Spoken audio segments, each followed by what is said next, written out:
맞습니다. 네 번째 주제를 가볼 텐데 지금 움직이고 있는 얘기입니다. 다음 주제 바로 확인해보죠. 누구 말 맞다나 죽음의 바다로 뛰어든 경기도의 남자 남경필 지사 얘기를 해보겠습니다. 오늘 오전에 방금 전에 화면으로 보셨던 남경필 지사와 새누리당 3선의 김용태 의원이 기자회견을 열고 새누리당 탈당을 공식 선언했습니다.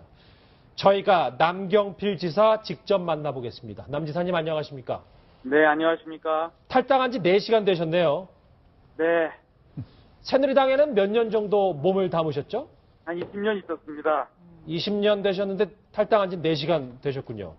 네, 아주 무겁습니다. 그렇지만 또 한편으로는 용기도 납니다. 용기도 남.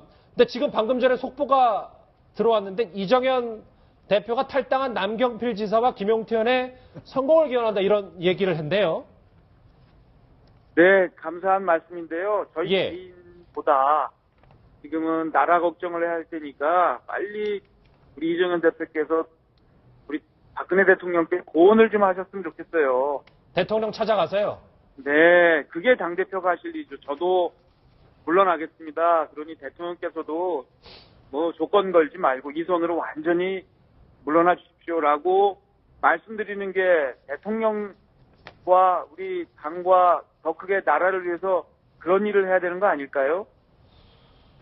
근데 남 지사님 네. 하나 여쭤볼게. 탈당하고 난 다음에 네. 폭탄 발언 하나 하셨는데 서청원 의원이 남 지사님 탈당하지 말라고 회유했다면서요.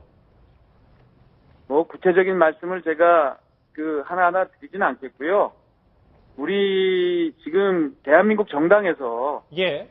이렇게 뒤로 회유하고 또 모욕도 주고 또 바깥으로 막 한번 전쟁하자는 거냐 붙어보자는 거냐 이런 말씀도 하시고 이래가지고 예. 이렇게 어떤 의원들의 이런 자유로운 의사 이런 것들을 자꾸만 가로막고 이렇게 하려면 이거는 옳지 않다. 그런 일을 좀 이제 새누리당 안에서는 좀 없어져야 된다라는 의미에서 서청원 대표님의 정계 은퇴를 하시도록 그렇게 권유를 했습니다. 아하. 네. 남 지사님은 이제 탈당을 하셨지만 퇴진 압박을 받고 있는 이정현 대표를 비롯한 새누리당 지도부가 여전히 네. 박 대통령을 감싸면서 그렇게 버티고 있는 진짜 이유가 뭐라고 생각하시나요? 그래서 하도 이해가 안 돼서요. 예. 상식적이질 않잖아요. 무엇이 이 국가와 당을 위한 일인지에 대해서 너무나 상식적인 줄 안 해서 저는 맨 처음에 이게 무슨 뭐라 그래요? 사이비 광신도 뭐 이런 표현까지 내가 썼는데. 사이비 광신도요. 네, 이게 뭐 일반 사람들이 생각하기 어려운 수준의 그런 행동들을 보이시니까. 근데 이렇게 제가 잘 보니까 지금은 뭐 대한민국이나 대통령이나 당이나 이런 거에 대한 관심보다 예. 어떻게 하면 이 자리를 더 유지하고 또 다음 국회의원들 일하는 자리를 더 보존할 거냐 이런 개인적인 이해에 더 치우치는 것이 아닌가 하는 그런 의심을 하게 되네요. 개인적인 이해라고 하셨는데 만약에 새누리당 지지자들 입장에서는 남 지사님이 침몰하는 배에서 내려올 게 아니라 배를 좀 어떻게 끌어올리려고 좀 운명을 함께 하면서 힘을 보태야 되는 거 아니야 이런 지적도 있던데요. 그게 제가 20년 동안 해온 일이거든요. 예. 네. 그런데 이번에는 상황이 달라요.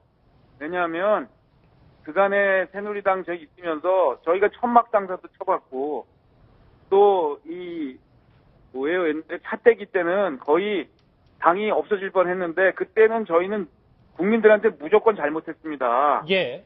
저희 잘못을 용서해 주시고 한 번만 기회를 주십시오 이렇게 얘기를 했어요. 당시에 박근혜 당대표도 그렇게 했죠.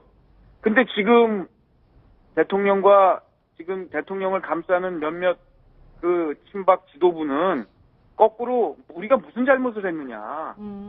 소설이다. 이거는 뭐 잘 지어진 소설이 상상 속의 허구다. 이렇게 하면서 일반 국민들이면 당연히 구속되거나 받아야 하는 검찰 수사도 안 받죠. 일반 당원들이나 뭐 국회의원들이 했으면 출당 조치해야 될 이런 사람들에 대해서도 나몰라라 하고 있죠.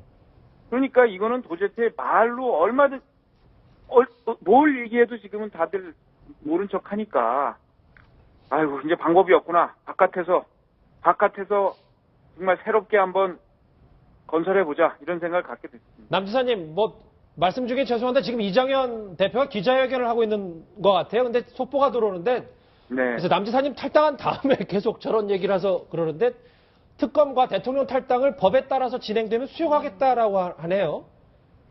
그 법에 따라서가 무슨 말씀인지 모르겠는데요. 예. 조건들이 많아요. 여러 조건들이. 이정현 대표가요. 예, 그동안 이제 이 친박 지도부가 하신 말씀들은 여러 조건들이 지금 이정현 대표께 죄송한 말씀입니다만 이정현 대표께서는 이걸 수습의 주체가 아니에요. 수습의 주체가 아니다. 그럼요. 지금은 빨리 물러나고 예. 조건 없이 물러나면 그 다음에 그것을 수습할 새로운 질서가 나타나는 거지. 아니 사실은 이 물러나야 할 분이 내가 다 수습해놓고 물러나겠다. 그 수습을 어느 국민들이 동의하고 믿겠습니까? 예. 예, 남지사님 이제 오늘 김용태 의원과 탈당을 하셨는데 김무성 네. 전 대표나 오세훈 전 시장, 나경원 의원 등 다른 분들의 탈당 가능성도 있다고 보시나요? 고민들은 하시고 계세요. 고민을 한다. 예. 직접 대화도 해봤고 고민을 하고 계시는데 그것을 이제 고민을 행동으로 옮기는 건 다른 문제이기 때문에 예. 그것을 강요할 수도 없고요. 정치인 한 분 한 분들이 자기 정치 인생을 걸고 그리고 행동하고 그리고 심판받는 거죠. 알겠습니다. 방금 전에 새누리당을 박차고 탈당한 경기도 남경필 지사 전화 연결해봤습니다. 지사님 고맙습니다. 네, 감사합니다. 얘기를 쭉 들어봤는데 신 의원님, 네. 진짜 남경필 지사 말처럼 이제 개인적인 이익을 위해서 대통령을 지금 친박 의원들이 결사옹위한다고 보세요? 그런 거죠. 헌법보다 의리라고 그분들이 얘기하지 않았습니까? 그리고 저런 이제 남지사나 김용태 의원의 저런 행위를 폐륜 행위라고 하는데요.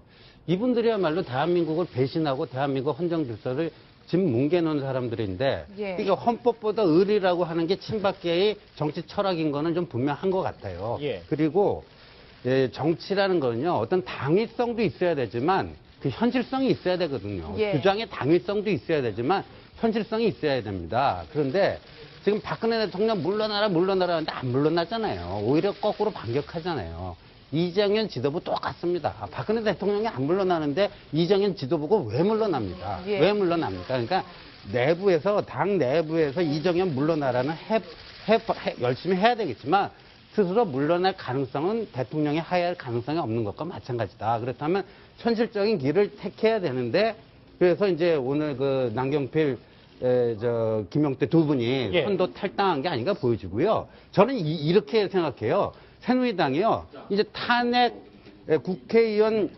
과반수 이상으로 탄핵 소추안을 발의를 해야 될 거 아닙니까? 예. 근데 탄핵 투표는요, 무기명 투표입니다. 그렇지만 탄핵안 발의하는 거 있잖아요. 그건 다 의원들 이름을 올리게 돼 있어요. 예. 공동 발의하게 되면요. 그래서 남경필 김용태 두 분뿐 아니라 김무성 전 대표가 탄핵 본인 찬성하겠다고 그러지 않았습니까? 그렇죠. 예. 그래서 탄핵안 발의에요. 새누리당 의원들 30명 이상의 이름을 올려버려야 됩니다. 올리는 게 가장 확실하고 깔끔하고 깨끗한 길입니다, 이게. 올리면 자기 본인 그렇잖아요. 자기 이름 올려놓고 몰라요. 또 비밀 투표할 때 가갖고 또 거꾸로 찍는 사람이 있을지 모르겠지만, 예. 우리가 상식적으로 생각할 때, 그 다음에 새누리당 비례대표들은요, 탈당하는 순간 배지가 떨어지기 때문에, 예. 속으로 탄핵 찬성이지만 탈당을 못할 수가 있어요. 근데 이런 분들은요, 비례대표 중에 정말 제대로 국민의 뜻에 귀 기울이고 있는 사람이 있으면요, 여기다 올려버리는 거예요. 알겠습니다. 예. 그러면 이정현 대표가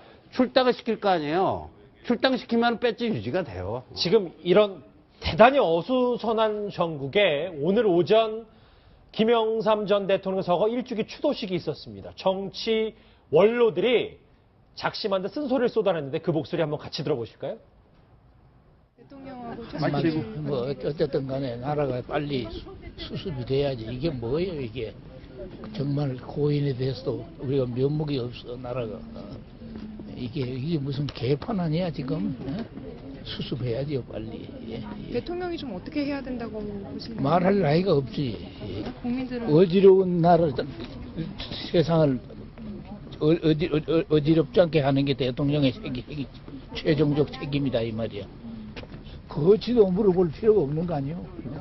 그 세상 먹은 애였냐 마냐.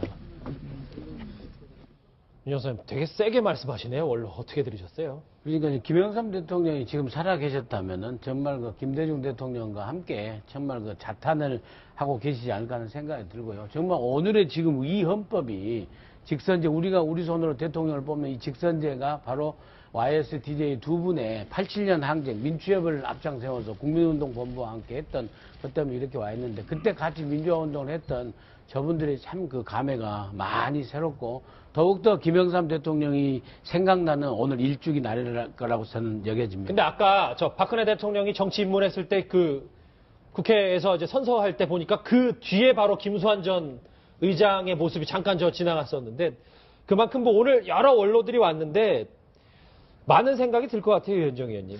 그러니까 아무래도 이제 대통령이 이제 YS 대통령 같은 경우는 이제 그 살아있을 때 IMF 위기 때문에 사실은 뭐 굉장히 저평가됐지 않습니까? 예. 그렇지만 또 역사적으로 하나의 척결이라든지 또 금융실명제 실시라든지 여러 가지 또 업적들을 많이 남겨서 지금 우리가 민주화를 제도적으로 완성하는데 상당히 YS가 기여를 했거든요. 그렇죠. 자, 그러면 이제 박근혜 대통령이 만약에 퇴임하게 된다면 역사는 어떻게 평가를 할까요?